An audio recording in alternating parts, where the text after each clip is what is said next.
and tell us who you are. Okay, my name's Jordan Hillam. I have 5 kids, and like you said, I would hope that you hope that you can teach your kids all the things that they need to know, but the truth is you're probably not, and so maybe you just hope that life teaches them the lessons that they need to learn. But I have a beautiful wife that keeps me balanced and down to earth, and we've had lots of fun journeys and adventures together. I'm an orthodontist. That's what's going to be coming up because it's tied to being grateful. And I love to serve in the church, and I enjoy to serve in the community. I love my neighbors, and I love to build things. Because you're building right now. Because I'm building a barn right now. Why? I don't know. I think a part of it is trying to teach my kids good life skills and help them to be good humans. I think a part of it is trying to, as I've thought about this, futuristic. Yes, futuristic. Strategic, futuristic, communication, right? Those are all my things. So that totally makes sense that you started this 14 years ago. And responsibility is one of mine. So like if I say that I do it, like it pains me to not follow through. You're good. And so thanks, Hen. So Thanks, Garth. Gratitude is like orthodontics. Sometimes it's uncomfortable. Sometimes it takes longer than we'd like. But in the end, it shapes us into something better. In this episode of JOYrific, we're exploring what it means to be grateful. And we're doing it through the lessons learned from braces, retainers, and the long journey to a straight smile. What do orthodontic tools, tight wires, rubber bands, and adjustments teach us about patience? How does wearing a retainer remind us to hold on to what matters? And why do we always want to rush the process of creating a beautiful smile by skipping the long, endless process of minor adjustments and realignment? Gratitude, like orthodontics, isn't just about the end result. It's about trusting the process. It's about finding appreciation in the small shifts, the slow progress, and even the discomfort that leads to growth. Listen as we discuss how braces, retainers, and gratitude go hand in hand, because when we learn to be grateful in the process, we can truly smile with joy.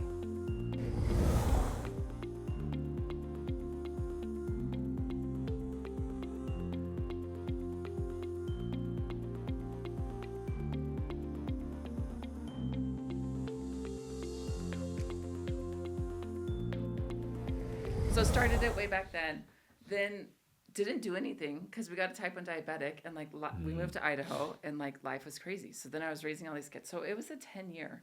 So then on my 40th birthday, I launched season 2 and it was great. Whatever. It kind of was like the history of. And you were on that one. Yes, that was fun. Yeah. Then season 3 kind of like, I was like, yes, I'm going to do these awesome things. And then it like tapered off and I like never finished. So it's just like, bleh. So season 4, here we are, season 4.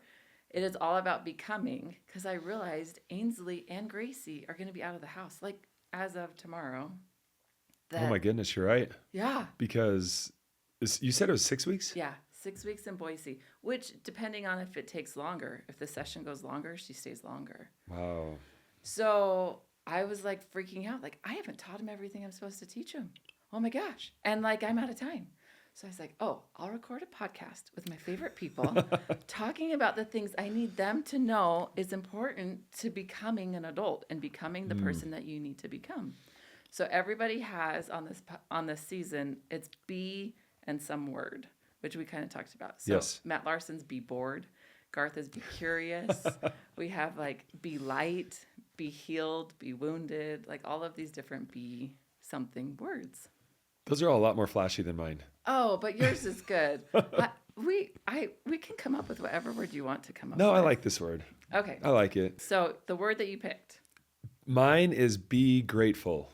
And what it is I feel and know that gratitude is a precursor to happiness. In fact, I think it's the mother of happiness. So if you're not grateful, you're not happy. And you think of the opposite and you go, there's a lot of words that could be the opposite, but I kind of feel like entitled is the opposite of grateful. And those that are entitled aren't very happy. So I feel like in my life, if I'm grateful, I'm a lot more happy. So That's good. Be grateful. Well, it's trying to connect to the past in a sense. I'm to the point in my life where I find great joy and satisfaction in connecting with my ancestors. And I know that they did this. They built barns. They built barns and they raised animals. And in a sense, when I'm doing those kind of things, it's almost like, if you have like a mother or grandmother that knitted or sewed, and if you learn how to do that, you kind of feel a connection. You might even find that you like it. And I've definitely found that I have enjoyed building. That's awesome. It's lots of mini problems to solve, and it's always something to do. And so, anyway, it's never ending. it's never ending. And it kind of goes along with, self-sufficiency and knowing that I can do this. And if, for some reason I wake up tomorrow and I can't or don't want to do orthodontics, I can go build barns. Okay, keep that in mind. Yes. So anyway, as I've gone through life, I've realized that the learning, the education, the knowledge that I've chosen to pursue has really influenced who I've become. And it's Which the top 5. Oh, yes. Achiever, learner, woo, self-assurance, and positivity. That's awesome. So That'll come out as you talk about these things. yeah, probably. I read through the whole thing and it pretty much hits the nail on the head. There's a couple others that I'm like, I'm probably those two, but these really make a lot of sense to me. So yeah. So anyway, the question that I ask myself many times, especially when it comes to like God and the gospel of Jesus Christ, is what do I know more about the gospel because I know more about fill in the blank? So in my case, what do I know more about the gospel because I know about orthodontics or, electricity or cooking or cleaning or driving a car or skiing? What do I know more? And those little connections help me to have little life parables and stories that I can share with my kids. And they seem to like those, at least right now. And I write them down and they kind of become this little life journal for me. So I have 5 or 6, personal parables that have to do with orthodontics. And really they're things that I'm grateful for. And when I say my prayers, these things will come up on my list and they're really nerdy. So Yes, I hope I that. love a good nerdy podcast. Right. Well, I actually came up with I have had over the years probably 20 different things that are nerdy orthodontic things that have taught me life lessons. And I've tried to really boil them down to like 5 or 6 things that kind of combine things, but hopefully will be helpful for people. And they certainly help me out. So Jump in. here we go. So first of all, are instruments. Okay. So like in this room, we're recording this podcast, you are full of instruments here. Yeah. And what do these instruments help you to do? They help us to record this, so it's good audio. We have the video. Mm-hmm. We can listen to it. And ultimately to Publish the podcast. publish the podcast and help people maybe learn something that they didn't know before. So in my case, my instruments help me to ultimately make people smile. And I'm very specific about my instruments, and I'm actually really specific about how they're even handed to me. Mm-hmm. If they don't hand them to me correctly, I will hand them back, and they have to hand them to me again because they have to hand them to me as I would use them, not how they would use them. And Is that like an optimization? Yeah, it's an optimization thing, but it's also so I can stay focused. So I stay looking at my task at hand. I put my hand out and I expect the right instrument handed to me in the right way.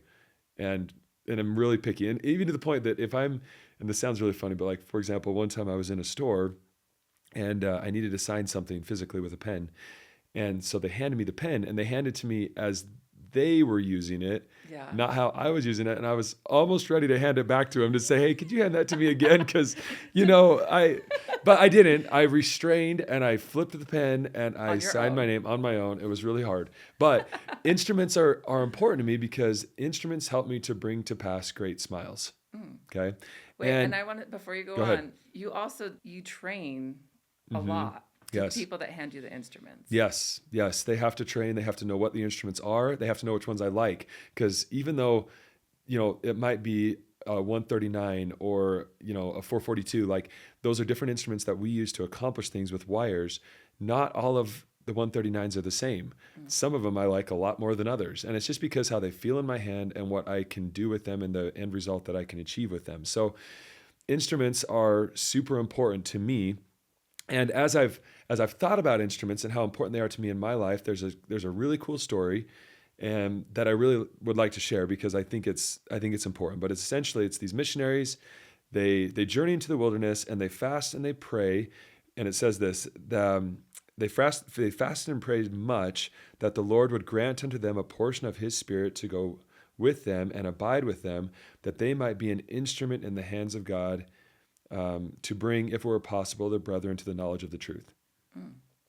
It's interesting because if you look up instruments in the scriptures, a lot of it will talk about like instruments of war, instruments, like they'll talk about like musical instruments, but there's one author in particular that shares this story, because later on, after they've had this great success in helping people to learn more about Jesus, it says, "Behold, I answer you, for our brethren were in darkness, yea, even in the darkest abyss, but behold, how many of them are brought to behold the marvelous light of God. And this is the blessing which hath been bestowed upon us, that we have been made instruments in the hands of God to bring about this great work." That's awesome. So when I look at my instruments, my work and glory is to bring about smiles with these instruments. God's work and glory is to bring to pass the immortality and eternal life of man. And he has instruments to do that. And who are they? Yeah. Well, they're all of us. Yeah. And what kind of instruments are we in God's hands? Does he know that he can trust us? Does he know that we're going to do what he thinks we're going to do, or what we think we can do? And I believe that it's such a great blessing to be an instrument in the hands of God and to see the miracles that God can bring forth. Just like I can maybe make a couple of miracles happen with my instruments, God can make infinite miracles happen in his hands. But we have to be willing to be instruments, humble ourselves, and then become the instruments that he wants us to become. Oh, that's awesome. Yes, I think about that every time I hold an instrument. And which isn't necessarily a trumpet. It can be No. any instrument. That's Any cool. instrument. And like I said, we're not all the same. We can't all do the same things. There are some instruments that I have that I'm like, this is an old instrument. It's my grandpa's instrument. He used it. And we haven't come up with anything better, and it still does just the job that I want it to do, so I use it every single day. Wow. And so whether you're old or young, whether some instruments are deformed, like that I use, but I sometimes, like, I like the deformity. Like, it's how I like it, or maybe it bends a little bit more, it's a little bit bigger, but I like it in my hands. And so I use it. And all of us are like that. We're not all perfect. We're not all the same. That's not the point. It's if God can use us. So anyway, That's good. Instruments in the hands of God. So I'm grateful for orthodontic instruments, and I'm grateful when I can be an instrument in the hands of God. So tell me about a time that you were an instrument in the hands of God. Oh, man. One of my prayers, like when I talk about things that I pray for, like I pray to be an instrument in the hands of God. And when I think about my ministry, currently I'm serving as a bishop, and I love to think that as I prepare spiritually, that when people come to me with problems, that maybe God can use me as an instrument to say something that he would say if he was there. So for example, like, and not to get too specific, because there's a lot of specific things, but I don't want to reveal people. But, when people come in and they say, you know what, I'm struggling with this addiction. Okay. And I'm really struggling to get over that, and as we come to terms and we figure out exactly the extent of it and what's the biggest struggle with it, I have felt many times that scriptures come to my mind, counsel comes to my mind, questions come to my mind to help the individual just talk things through and figure things out. Because a lot of times the answer's inside of them. It's not necessarily going to come from me. And that goes to the point that, God has a purpose for them. He has something that he wants to accomplish to bring to pass their immortality and eternal life. And maybe I might just be an instrument or a way by which that person can figure that out with God. And that happens all the time.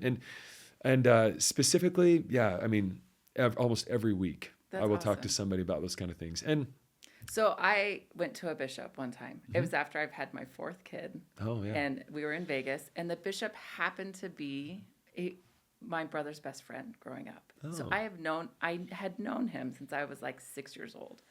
And it was after a ward party, like we'd swept up and like we're cleaning. And I was like, Bishop Billy was his name. I said, Bishop, like, I need your help with this thing.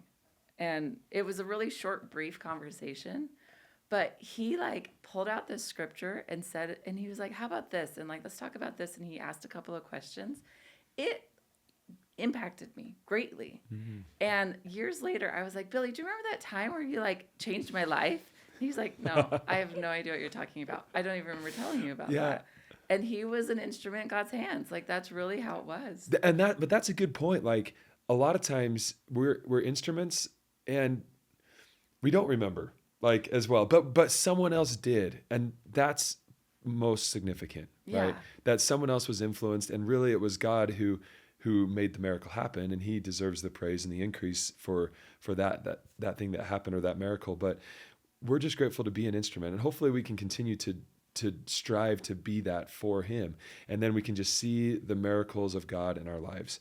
And so well, and just like coming back to your smile, like nobody remembers that the 442 is what made the smile perfect. No, and they don't really care either. Like Yeah. I mean I care, and it's neat for me, and truthfully, what's funny is I remember a lot of times, like, and I was going to get to this later, but it's kind of a neat thing to talk about, where you look at somebody's before and after, and they go, and they're after, they smile and they go, oh my goodness, I look great. They look fake, and you're like, no, those are your teeth. They're beautiful. And then we'll go back and I'll look at the beginning, and they'll go, and they don't want to look at it. They don't want to remember it. And really they don't remember it, but I do. Like I remember how hard it was to get from here to here. But then later on, I actually remember teeth probably better than I remember people. And that sounds really nerdy, but like if someone came to me and they could smile, and I'd probably know exactly what their problems were and how we got there. And hopefully I would remember their name, but I probably remember their teeth better than I remember their names. That's awesome. But anyway. That's awesome. Okay. Ready for number 2? Yes. Okay, so this is a little bit generic, but this is kind of a process number. I'm grateful for crooked teeth, and I'm grateful for straight teeth. And I'm grateful that I can be in the middle of that. I'm grateful for crooked teeth because that gives me a job, and I'm grateful for perfect teeth because that gives me a goal, we'll say. Yeah. And so, but when I look at the process, okay, Jamie, I'm going to ask you the question then. So braces, the process of braces. Okay, we know we go from crooked to straight teeth, but what is the process? Like why, is it hard, easy, fun, not fun? What is it? Yeah. Well, I've had several kids go through your practice. Yes. And so I actually love it because I do feel a part of the process is like the self-esteem that comes with it. Yes. Because you sit and look at these kids' mouths and through the whole process, and you're like, it is so beautiful. Whether it's crooked and at the beginning, or whether it's to the day that they get them off. Mm-hmm. And I don't know if that answers your question, but that process of slow, it's very slow. It takes a long time. Yes, nothing happens fast in ortho. And it feels like it's through those tweener teenage years that life moves slow and everybody notices everything, but nobody notices anything. And it's just a weird, awkward time for kids. No, that is absolutely true. And what kids need to believe is the end result and how beautiful they are now, not because of necessarily how they look right now. Again, I get it, but they need to stay focused on, I am beautiful because the end result is beautiful, and we're moving that way. Yeah. And that is significant. But it's probably going to be hard. Yeah. It's going to take time, like you said. And it hurts. It's going to hurt. Okay. And there's going to be some pokey things. There's going to be some uncomfortable moments. You're going to be laying like you feel like you're on your head. And there's going to be some hard times, but you're moving towards perfection. Okay. And there's even times where they didn't do what you asked, per se. Mm-hmm. And they come in knowing that you're going to say, you should have worn your rubber bands, or Right, you should have done the thing. But you don't, they still come back. They've never avoided it. Right. But it is hard. It's hard. Well, and it's hard to wear those things. Like some people have allergies to sometimes the rubber bands or even the nickel. And there's a lot of rough challenges that come in, or things don't move quite how we want them to. So it's hard. But just like you have crooked teeth to straight teeth, and the middle is braces. Okay. And it's hard. And it's all the things we just talked about. In my mind, you have sinners to saints, and the middle is hard. And it doesn't happen in one moment. It happens over a long period of time. There's lots of influences that come into play. There's lots of people that say, I know you're good. I know you can be good. I know that you will be good. And you just have to believe in yourself right now, knowing that you're moving towards that saint side of things versus the sinner side. And so I just want to, there's another great scripture that I just love, because like you said, it's those small appointments. It's over the course of a long time. And it says this, and orthodontics is small, everything is small. But it says that by small and simple things are great things brought to pass. And small means in many instances doth confound the wise. And the Lord doth work by means to bring about his great and eternal purposes. And by very small means, the Lord doth confound the wise and bringeth about the salvation of many souls. So orthodontics is small. It's all small, and it's hard, but I feel like the process of going from sinner to saint, it's a lot of small connections, a lot of small appointments, a lot of small inconveniences, if you will, but they're all moving towards, becoming that perfect person that you want to be. Now, it probably won't happen in this life. It'll probably happen in the next life. But I think that process is the journey. And it's not necessarily, the goal is the end result, but really that process is where you learn all of the great things and you overcome the challenges. And after you get out of braces, or after you overcome some challenge or difficulty that you have, you feel like you're ready for the next thing, but you're grateful for the process, because that's where you learned how to become. And it's endless, right? Like, I don't know the science of teeth, but like I've seen adults that wore braces that maybe wore them as a child too. Yep. So, well, we're going to talk about that. That's important, because that goes to retainers. But I do want to make one point that I really, really like, and I have learned this and I've felt this over time. But I feel that, so in orthodontics we act. So we're, our teeth are crooked, and we recognize that, and we act, and then we feel pain potentially, and then we achieve a result through all of these hard, wearing rubber bands every day, wearing these braces, and then we feel really good at the end. Okay. Some people have said, braces are almost worth it for when they come off, because the process is so, but I think in our society, sometimes we get that backwards. We, instead of acting and then feeling according to our actions, we feel, and then we act how we feel. And when I sit in church, sometimes there's kids that will just cry, and a lot of times I'm like, I feel you. Like, I think I would be crying right now if I could, but I'm an adult, so I need to act better. Hold it but together. Like kids, they act how they feel. Yeah. Adults, we really should be trying to feel how we act. And that is an important part in orthodontics that I've learned over years, is that we act and then we feel. And it might be that we act and I put in this wire and your teeth are crooked and now they're moving towards straight, but then you're going to feel pain. But that's temporary. And knowing that, and the ultimate goal is that you're going to feel great about your teeth. You're going to love them. You're going to take care of them. And that's how it kind of is in life. But we should be acting and then feeling those feelings that are derived from those actions. That's what really faith is you act and then you feel, not the other way around. Yeah. But in society nowadays, I think a lot of times people are just saying, well, you should just act how you feel. Well, if I acted how I feel all the time, I'd be crying in church sometimes. So, and that's okay. And that's okay, right? Well, when I say cry, I'm like yelling and screaming because we need to probably get out of the meeting. Like maybe you need some goldfish. Like maybe I need some sort of food or a nap or something. Yeah. So. And that goes right into JOYrific, right? Like the idea of JOYrific is that people claim how they feel and then act accordingly and revisit that, whether your physical function, sleep patterns, attention expectations, or food and nutrition. So helping to like take ownership of that and then move forward with good decisions. Yeah. Well, and it's important too to know, like for example, as a dad, like a lot of times I feel angry and I wish I didn't, but like I feel mad because, my kids didn't take out the trash and they've been watching TV all day. Yeah. And you feel that, but I don't act that way. That would be bad. Like if I acted how I felt all the time, like I think my kids would never talk to me, but I think that what's important is that we feel like, we talk about feeling our feelings and recognizing them and then saying, even though I feel this way, I need, if in order for me to turn this around and feel happy, I need to do something that's going to bring me happiness, act in a way that would bring me happiness. So I probably need to serve someone.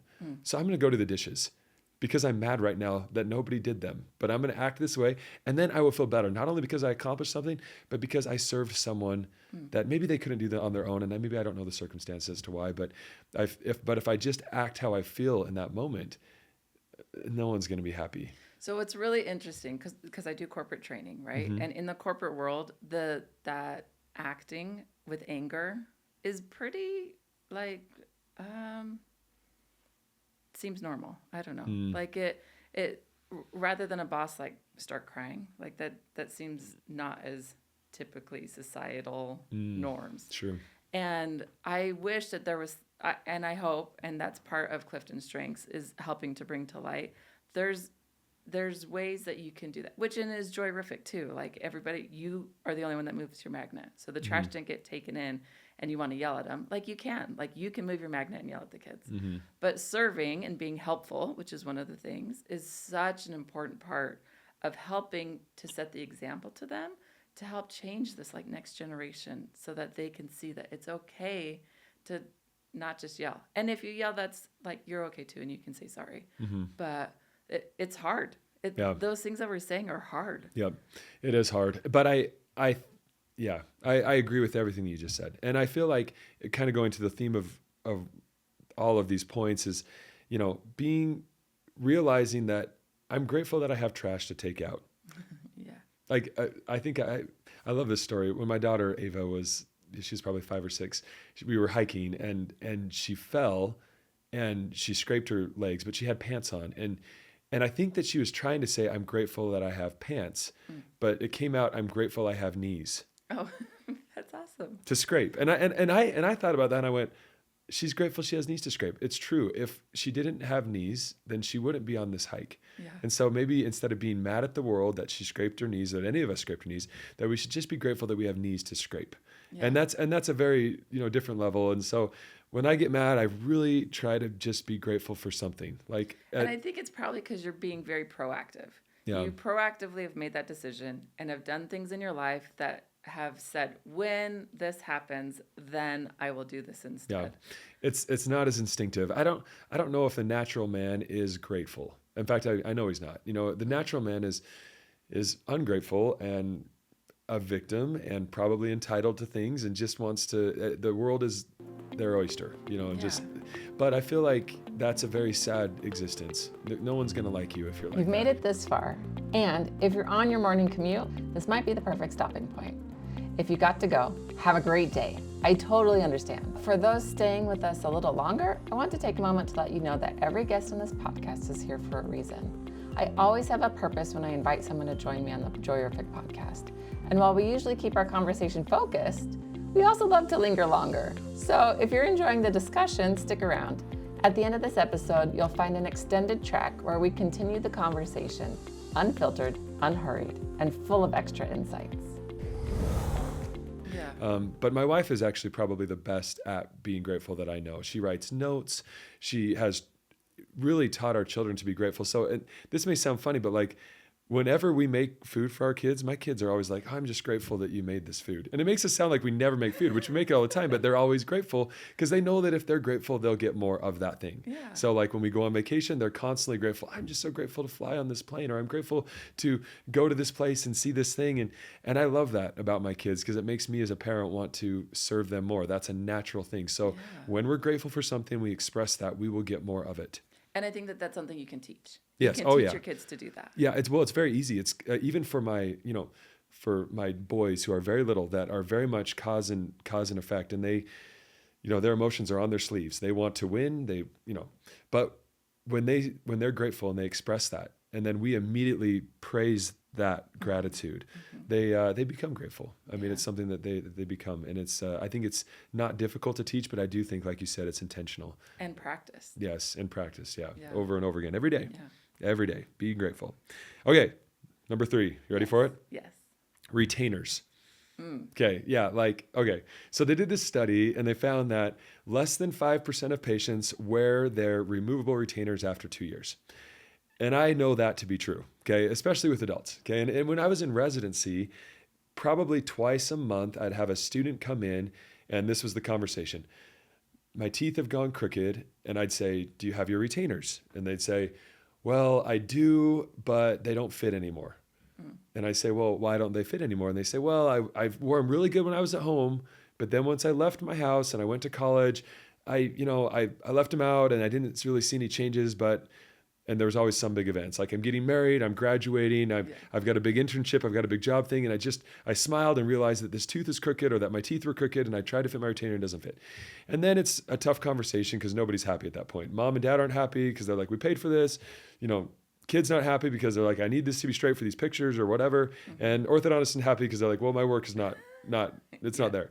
Yeah. So then there's tough things that you need to decide. Well, can we make this retainer fit? Can they go back to normal? Do we need braces again? And so retainers for me are, you went through all this work, crooked teeth to straight teeth, and now you have to endure. You have to endure. If you don't endure, if you don't wear the retainers, they're going to go crooked again. Okay. So you go from sinner to saint, and then you have to endure to the end. Okay. And so I'm going to ask you, Jamie, because what are some things that help you to retain your spirituality in your life? Oh, that's a good question, right? Like we go to church on Sunday Okay, good.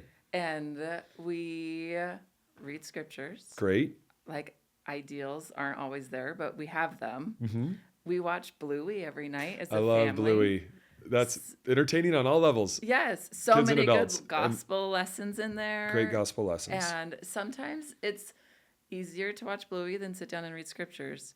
But as we as adults can like tie it back into the scriptures, like it continues to help the kids. Having those parables, and whether they come from life or come from movies. I mean, truthfully, we live our lives in stories. Okay, we love stories. Well, Jesus, yeah, right? Right. Like Parables. Yeah. Since the dawn of time, we have gathered as people and we tell stories to each other.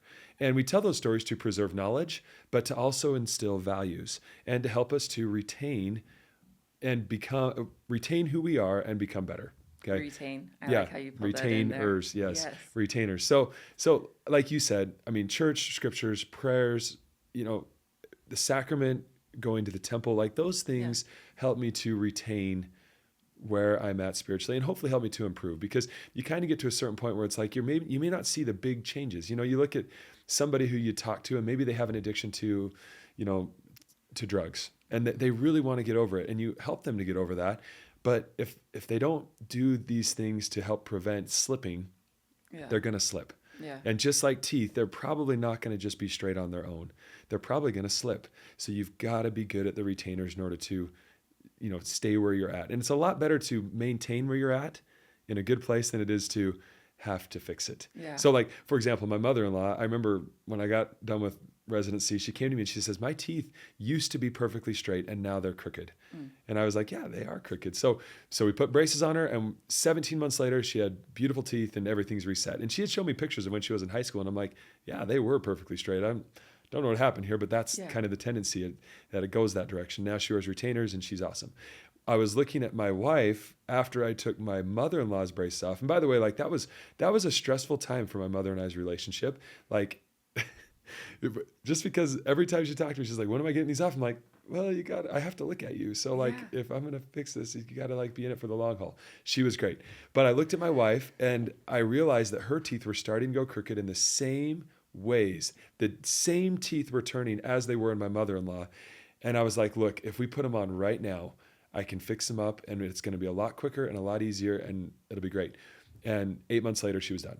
Yeah. But so she said yes? Oh yeah. I put braces on her. She kind of has to, for the wife of an orthodontist, but put braces on her, fixed her up. And so, but instead of 17 months, it only took 8 and the retention's the same and they look great. But if we can catch things earlier, retention is easier. Okay. If things have gotten really far off, retention is harder. Certain things are just that way. And it's like that in life too. Like if, the further you stray, the further you get involved in drugs or pornography or any sort of addiction that we have, the harder it is to maintain that.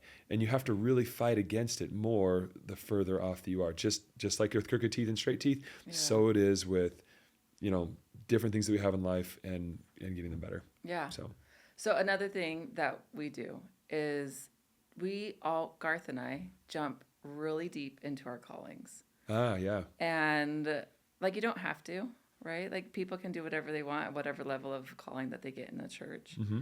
But we have just decided, and which is like part of this equipment, right? Is learning.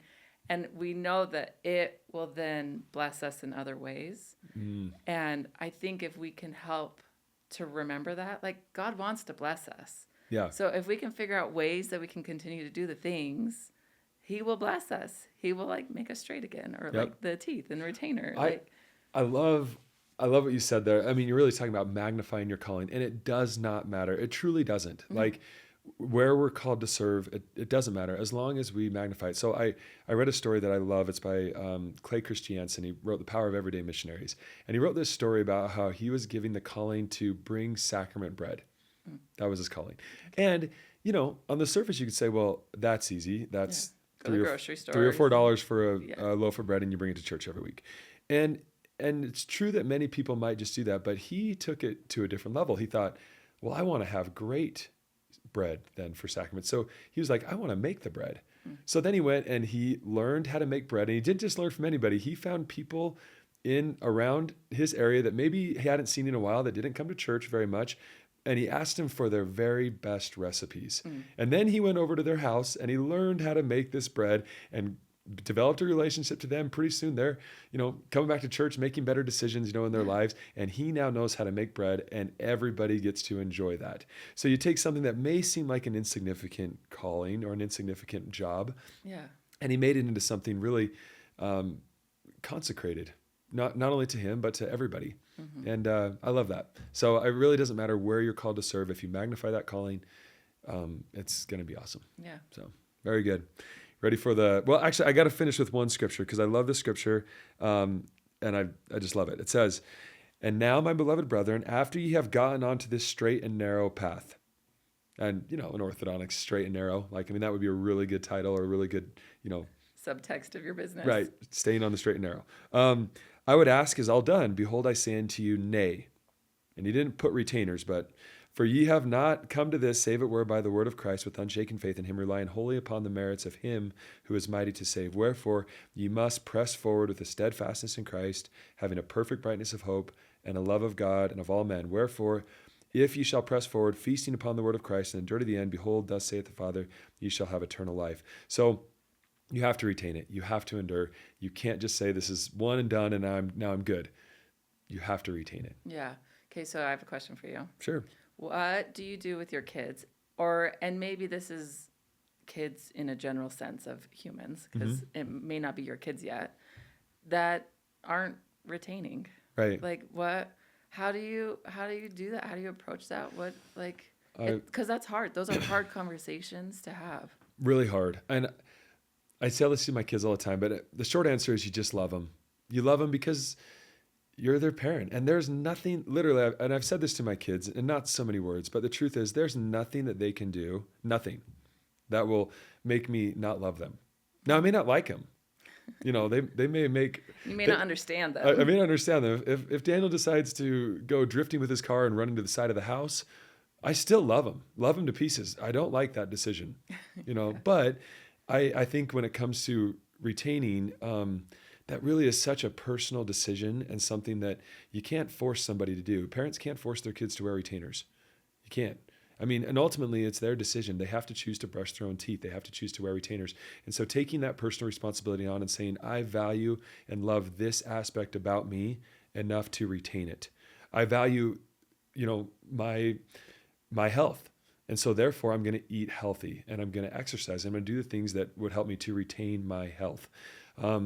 And that's something that I'd hope that my children would be inspired and feel that those values that we teach are important enough to them that they will retain them.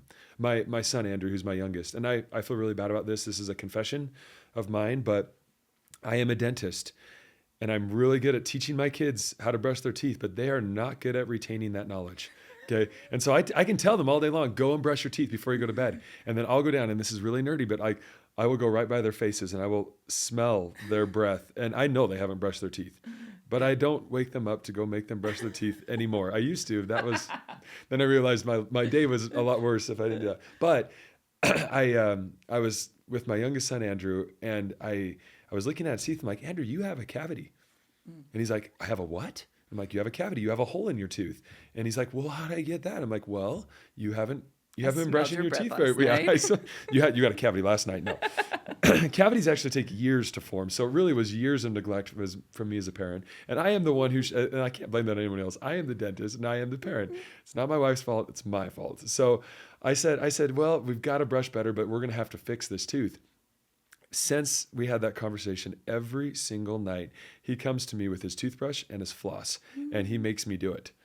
But I'm not going to him. He's retaining it for himself. Yeah. And that makes me happy. And I feel like you can't force your kids to retain things. Yeah. You hope that they do because they value the things that you've taught them. Well, and I think it's important to point out, because now I have two that have launched, right? Ish. Yeah. And it's important that right now is a safety net time. We're we've taught them, we let them learn, and we let them fail. And we let them fail. And that's okay. Yeah, fail and that's fast, a good thing. Right? That's okay. And it's hard, but we still believe in you. Yes. And that's hard going back to the, we took that test and achiever, Yeah. and you kind of project that onto your children. You want them to achieve absolutely. like you have achieved. But achievement doesn't look the same for everyone. I mean, heck, I just this morning, I was like, Daniel, how you doing with your grades? He's like, well, you can look at him and he has great grades, but his lowest grade was an A-. And I opened it up and he had all of these F's and D-. He had a lot of A's, but in my mind, I'm looking at that going, I never got one of those grades in high school. Yeah. I think I would have been devastated by that. I probably would have cried. I probably would have gone to the teacher and tried to rectify it in some way, but he was totally fine with those. And quite frankly, it was a little bit refreshing to know that he wasn't going to spend as much time agonizing over a stupid quiz that he got a 1 out of 5 on as I would have. Yeah. And he's better for that. Now he still gets great grades and he still learns the material awesome, but I like his way of going about it versus mine. Yeah. Mine was such a perfectionist view that it probably inhibited my learning to some extent. And so but I did have to bite my tongue a little bit. I wasn't going to get after him for all those bad grades because overall he has an A. Yeah. And that's good. Yeah. Yes. But it's also maybe hard to watch a little bit. And Yeah, it is. I've had to watch that with my kids. And Yeah. I'm like, oh. Yeah. Well, stay on the straight and narrow. I'm grateful for retainers. That makes me happy. So here's number 4. Okay. Nickel titanium. Okay. Yeah. So I'm going to get a little nerdy with these last ones That's because perfect. nickel titanium, just a little short history, was invented by NASA. And what they did was they developed a metal that had shape memory, meaning that they could make this metal and make it into a shape. Then they could fold it up, send it up into space, and with very little energy, they could unhook something and it would just expand and move back to its original shape. So you can think about antennas or even solar panels. I mean, things of that nature become awesome when you can have this shape memory. And what's really cool about this substance in particular or this metal, is that when it's cold, it deforms into almost like a string. But when it heats up, it goes back to its memory shape. Okay. So Dr. Andreasen at the University of Iowa, who my dad actually did research with until he passed away, he took that technology from NASA and applied it to orthodontics and said, well, if we can make a shape and we can then put that perfect arch form into brackets that are crooked on crooked teeth, then, and this is a phrase that goes along with orthodontics very well, but it's light continuous forces. Light continuous forces. If you can apply light continuous forces with this shape memory nickel titanium wire to crooked teeth with brackets on them, over time, they will straighten. Okay. It's really neat. We call them magic wires. Like when I go do things with kids, and steam night. Yeah, it's steam night. Yeah. I'll show off the magic wires and you make it cold and they just go, you can bend them and tie them in a knot and they heat up and they just go right back. So here's the thing. As I've thought about this a lot and I think about our natures and I think of who God is and who we are in our relationship with him, I think, God is perfect and he created us after his image and likeness, like it says in Genesis 1:26, it says, let us make man in our image after our likeness and let them have dominion over the fish of the sea and over the fowl of the air and over the cattle and over all the earth and every creeping thing that creepeth upon the earth. So a perfect God creates us in his image. In a sense, we have shape memory. Okay. Now we're not perfect. We come to this earth, we make decisions, we choose different things. We are like crooked teeth. Okay. But we have this shape memory. God wants us to move in a certain direction. And if we can just apply those things, even though it might be hard, even though when you put the wire in and you engage him in brackets, it's sore, it hurts. But I believe that, we will eventually return back to that form of the person who made us in his form. Yeah. And so. And that's good to remember when you're raising teenagers. Oh my goodness, right? Because they have God in them. Yes. They have perfection in them. Now, we're not all the same. Just like instruments aren't the same, just like, we are different. We have our own innate qualities that make us who we are, but we're still perfect. And we're perfect as in the form that God would have us be. Now, we make bad choices. I make bad choices every day. Our kids make bad choices, and it's hard for us to see that. But I do believe that that God reaches out to us and tries to pull us back. Yeah. There's a constant light, continuous force that pulls us towards God and towards the form that God made us in and that he knows that we can be. And like I said, that may not happen in this life.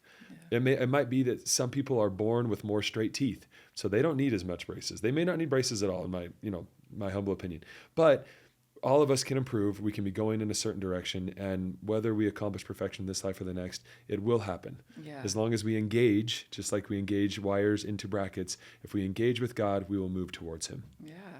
That's awesome. And if your bracket breaks off, Yes. you then come back. Because they always do, right? And I don't get mad at that. I have to say, another funny story. I had a friend of mine in residency who would get so mad at his patients every time they broke off a bracket. And he would try to figure out exactly what happened and why. And he would just be mad. And I felt bad for his patients. I'm like, and then I felt bad for him because I'm like, you're going to live a sad professional life. Yeah. Because you're just going to go about your life being mad. Yeah. And I don't even ask those questions anymore. I'm grateful that they came in. I'm grateful if they tell me the truth. I know that it's not when people come in and they say, yeah, I was just brushing my teeth and the wire and the bracket broke. I'm like, yeah, it wasn't that. I mean, it could have been, but I like it better when they tell me the real story. Yeah. Like the real story is much more entertaining and way better. And I don't care because I'm going to fix it regardless. Yeah. And God, I feel like God and as parents, I'm the same. I'm like, I really don't care what you did. We're going to fix it. Yeah. And we're going to work as long as you want to. And now if you don't want to, and you want to just leave it off and you want to just go crooked, like that's harder, for me to help you. And it's harder for God to help someone who doesn't want to be helped. But I do feel that if we want to be helped, God is there, and our shaped memory in our own lives and the shaped memory that God has will help us to go towards that. Yeah. So I always say to my kids, because my kids will come and say like, oh, it was an accident, right? Like, Right. Or somebody, right? Like it was an accident. Sure. And we talk a lot about accidents and like, yeah, accidents happen. And I always say to them, like, it wasn't a perpsident. Like, you didn't do it on purpose. Right. Like, those don't exist. Perpsidents don't exist. So we learn from our accidents, or we learn from what happens, and we move on and move forward and continue on. Well, and that attitude is something you'd like to teach your other children, because my children seem to literally see accidents as purposeful. Yes. And then they take offense. It's typically in the discussion of another child. Yes. Right? They yes. did They it did on it on purpose. Right. That was an accident, not a perpsident. Right. Like, right. yes. So yes, you always want to claim an accident when you want grace, and you always want to claim purpose when you want to have intent and punishment. Yes. Right. Yes. No, I agree with that completely, and hopefully, I would hope that we can look at everybody with compassion and a little bit just like I see when people come in and they break off the brackets. It's like, you know what? It's okay. Yeah. It's fine. They didn't do it You on didn't do purpose. it on purpose, and I'm not going to be offended, or that maybe you don't like me and so you did this, or you don't, Right. or you're purposefully trying to eat ice. Carrots. Yeah. Ice. Yeah. Rocks. Steady diet of rocks. And that is why you come in with all of these. No, you just fix it and you move on, and it's better to just do that as opposed to just. I mean, I love learning about the past, and that's important, but most of the time in the moment, especially when they break a bracket, it does not matter how they did it. All that matters is how we're going to fix it. Yeah. And then you can talk about, hey, if you hard and sticky foods you should stay away from. Please don't run your face into walls.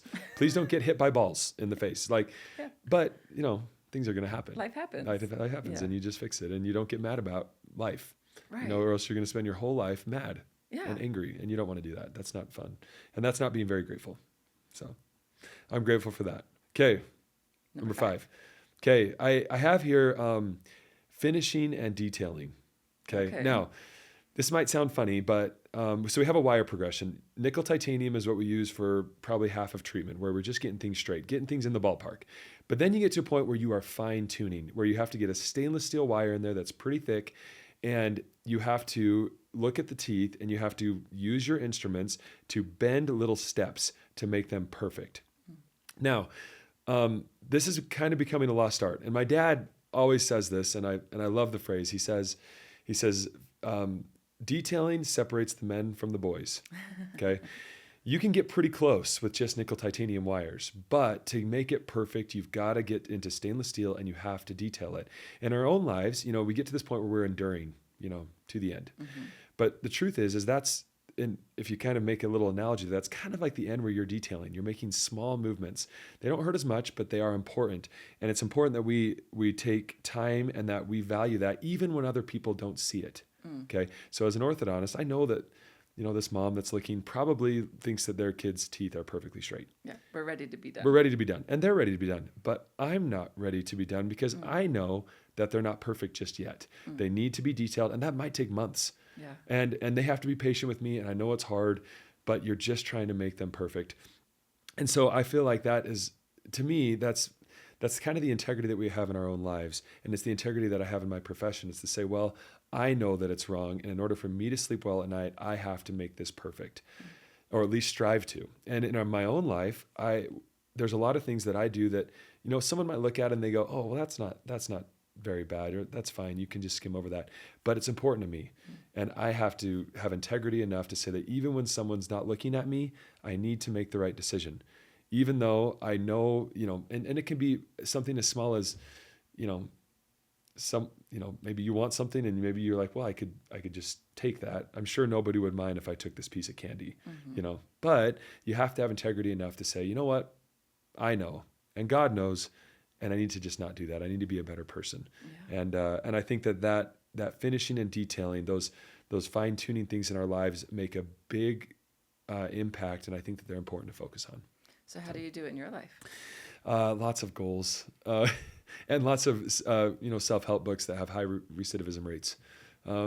And really through scripture and prayer. And I have a wonderful wife who's very willing to tell me the things that I can work on. And I appreciate that. Honestly, I do, because there's things, I have lots of blind spots, lots of things that, and I work, specifically with orthodontics, I work with women, a lot of women, and they're incredible women. They're far better than me in so many ways.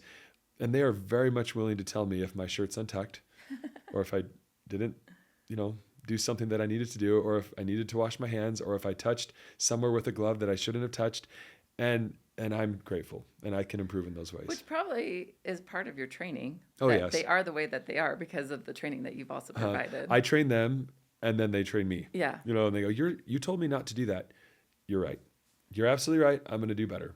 And then isn't that so true with parenting? Oh, yes. Right? Like Garth says all the time, a kid that has just been reprimanded is the strongest holder of that offense to the other siblings. Yes. So a kid that we're not going to eat until dinner time will uphold that for everybody in the household, even though he was just eating. Yeah. And will now turn around and not let anybody else eat in the house because that's the rule. That's the rule. Yes. The enforcers. I have a couple of those for sure in my household. So yeah. I have to read just a couple of scripture. I love this one scripture, and everyone knows this. I have fought a good fight. I have finished my course. I have kept the faith. I don't think everybody knows that. Oh, I love it. It's one of my favorites. It's in Timothy, but I have fought a good fight. I have finished my course. I have kept the faith. And I think about that in orthodontics, but more important in my life, I would hope that at the end of my life, I can say that I lived my life with integrity, that I did what I needed to do, even when it was hard, and even when no one was looking, and I kept the faith. Wait, say it again. I fought a good fight. I have fought a good fight. I have finished my course. I have kept the faith. I think what's so interesting. So I have a podcast on being wounded this season. And there are times where we are wounded, and that's not a time to continue to fight. You do need to rest. Yes. Within that. And there are parameters in parenthood, in teenagers, with toddlers, there's times that rest is really important. Because if you're still fighting and you're bleeding out, right? Yeah, you're not going to win. Well, and like it says, moderation in all things, and you say, there's a time to plant and a time to sow and a time to harvest. There's a time to live and a time to die. There's times for things in our life. And I think this scripture is probably looking at it as a whole. You'd like to think, I fought a good fight. Yeah. I did what was right for the most part. I really did try. And I wasn't trying to be deceitful. I wasn't in these bad habits. I was trying to do what was right. And I feel like that, hopefully that perpetuates into the post-mortal life, and that just continues. Yeah. But there is one other, and I think a lot of people have probably heard this poem, but I've read this so many times, and I think it was meant for orthodontists. It really wasn't, but it feels that way when I read it. So here it is. And this goes along with finishing and detailing and making sure that you're doing the right thing for the right reasons and you're enduring well. But it says, stick to your task till it sticks to you. Beginners are many, but enders are few. Honor, power, place, and praise will always come to the one who stays. Stick to your task till it sticks to you. Bend it all. Sweat at it, smile at it too. For out of the bend and the sweat and the smile will come life's victories after a while. That is awesome. So, and this was in context, like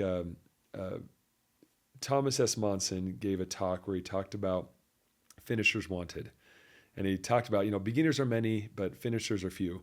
And I would hope that I can be known as a finisher, somebody who knows how to finish a task. Because we all start things. Beginning of the new year, January, it's like, let's all make these goals. And we begin with, lots of lofty expectations and various things we're going to do. But I'd hope that I can finish it, And so I would rather make less goals and finish all of them than make thousands of goals and finish none. Let's pause for a second and remind our listeners that JOYrific is supported by you. If you love the podcast and want to bring JOYrific into your home, office, or classroom, check out our JOYrific magnetic charts, t-shirts, stickers, pillows, blankets. There's so much stuff. They're perfect for keeping communication strong and make great gifts for grandparents, grandkids, teachers, and friends. Visit www.joyrific.com to order yours today. Struggling with team dynamics? The problem may not be the people. It may be the process. The JOYrific podcast is sponsored by Jamie B, my consulting business specializing in strengths-based leadership training, operational management, and technology integration to transform teams and maximize performance. Jamie B helps build strengths-driven organizations through 3 powerful phases designed for lasting impact. Ready to unlock your team's full potential? Visit www.jmebee.com and start building a thriving, strengths-driven organization today. Now let's get back to our conversation. And so you said, like, how do you do that? Well, I have my vision. I like to have, me and my kids will do this, and we'll make physical, intellectual, spiritual, and social goals, and we'll put them on there, and then we'll put them in a place where we can see them. And truthfully, I probably have kids that look at it, they make it, and then I tell them to put it in a place where they can see it, and they'll probably look at it, they'll look at it over time. But it kind of blends in with the rest of their environment. It blends in with the rest of their stuff. But every now and again, I'd hope that they look at those and think that they're moving towards something better, that they're working on themselves.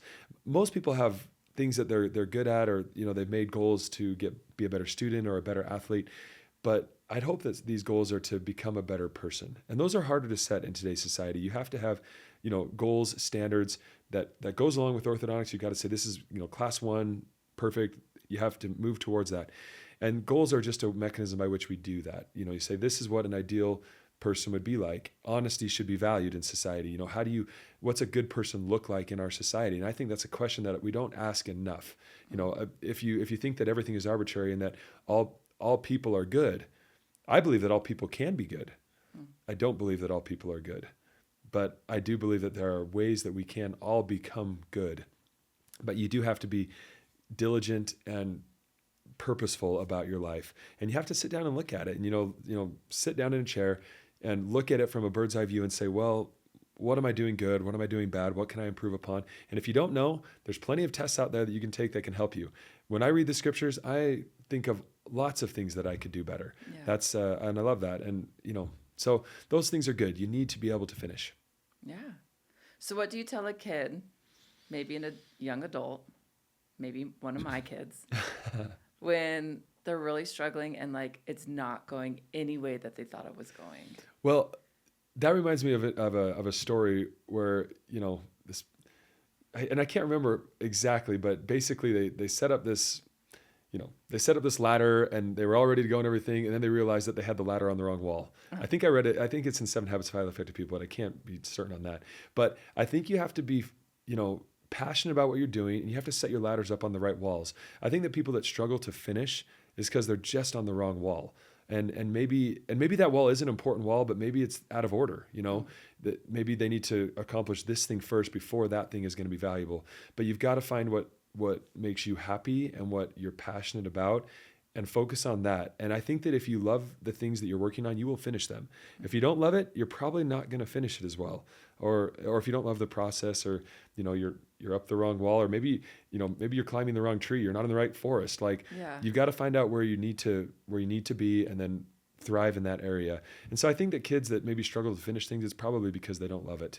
I know my kids that don't love homework, and they don't, so they don't finish it. And I think that as a parent, you need to encourage them to finish things. Yeah. Especially things as small as like little homework assignments, like, hey, you can take 15 or 20 minutes and learn to finish this. I remember when I was in school, I had classes that truthfully I hated. I just hated them. But I told myself that I loved them. And I worked and studied, and I told myself, I'm like, someone out there loved this enough to write this textbook. They were passionate about it, and I need to find that passion in this subject, and I need to love it because I'm going to be spending way too much time in this class and in this book to not love it. And so I taught myself how to love things, and then I loved them. Because love it's an action word. It's not something you just feel. I mean, you can feel love for things. I'm not saying that, but I have learned that you can develop love and you can develop passion for things. And then who knows, maybe in the beginning I hated organic chemistry. By the end of it, I was like, I think I love this. I think I'm passionate about it, even though in the beginning I hated it. Yeah. But and if you'd carried on that hatred, it's just so painful. I would have you'd probably just quit. Yeah. So I like to tell my kids to stick it out.